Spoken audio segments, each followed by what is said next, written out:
Hello বন্ধুরা, কেমন আছেন? আশা করছি সকলে ভালো আছেন। তো দেখুন, আমি দুধ ছিল আমার অনেকটা পরিমাণ, দুধটা বসিয়েছিলাম, কেটে গেছে। তো ভাবলাম দুধটা দিয়ে কি করা যায়। তো দেখছি দুধটা দিয়ে কি বানানো যায়। তো আমি দুধটা ভালোভাবে একটু কেটে দেওয়ার জন্য আমি একটু পরিমাণ মতো একটু ভিনিগারের জল দিচ্ছি, যাতে পুরো ছানাটা ভালোভাবে হয়ে যায়। তারপর দেখুন শাশুড়ি বৌমার রান্নাঘরে এটা কি বানাতে চলেছে। আপনাদের সবাইকে মজাদার রান্না করে দেখাবো শাশুড়ি বৌমার ইউটিউব আর ফেসবুকে চ্যানেলে, দেখতে থাকুন। তো দেখুন, আমি এখানে একটা সাদা ন্যাকড়া নিয়ে নিয়েছি। তো সাদা কাপড়ের মধ্যে আমি পনির ছানাটা পুরো ঢেলে দেবো, যাতে পুরো আমার এই ছানাটা সাদা কাপড়ের মধ্যে ভালোভাবে নিতে পারি। আর এটার মধ্যে নিলে পুরো জলটা পুরো একদম করে যাবে, শুকনো মতো করা যাবে, যাতে ছানার থেকে জল একদম না থাকে। তো আমি এবার এটাকে মেখে নেবো ভালো করে, পুরো একদম ডলে ডলে, যাতে একদম সুন্দরভাবে মাখা হয়ে যায়।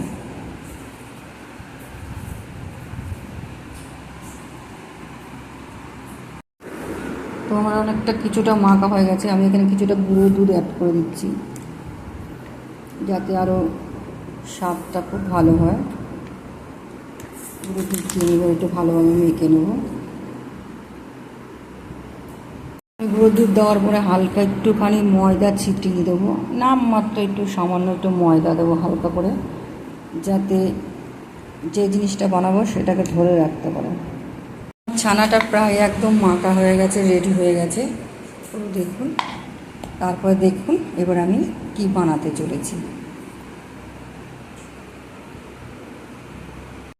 তো আমি এরমভাবে করে বানিয়ে নিয়েছি কিছুটা, আর বাকিটা বাকি আছে, এখন বানাবো।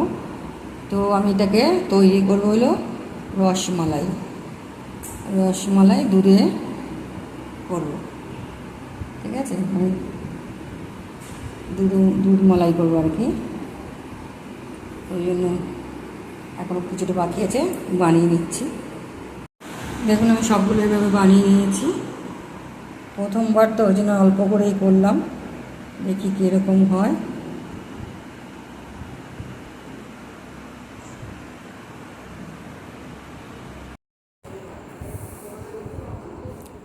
আমি এবার কড়াতে দুধটা দিয়ে দিলাম।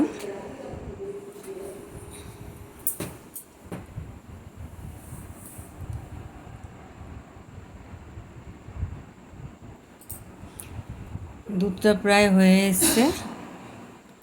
এবার আমি চিনি দিয়ে দেবো,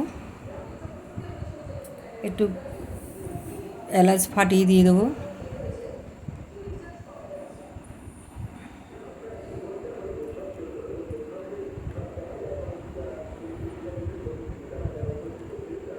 তারপর আমি এবার যেগুলো বানিয়ে রেখেছি ওগুলো এক এক করে দিয়ে দেবো।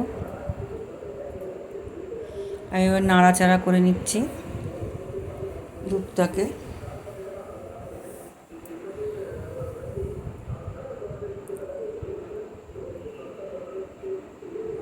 আমি এবার দুধ মালাই যে বানিয়ে রেখেছিলাম, একটু পরিমাণ মতো নুন দিয়ে দিলাম। এবার এক এক করে ওগুলো ছেড়ে দিচ্ছি।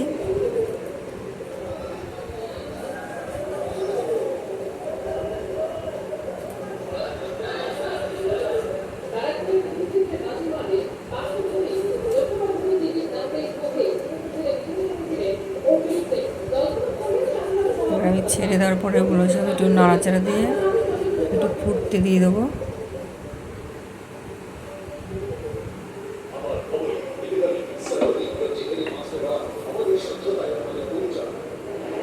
এই 10 মিনিটের মতো ফুটবে।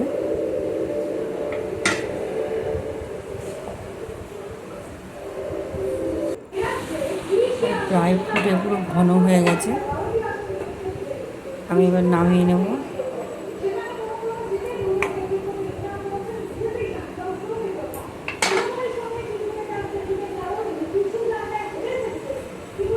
আমার এটা পুরো রেডি হয়ে গেছে, নামিয়ে নিয়েছি।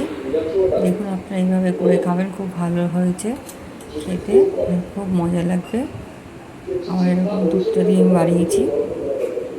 তো আজকের মতো টাটা, সবাই সুস্থ থাকবেন, ভালো থাকবেন।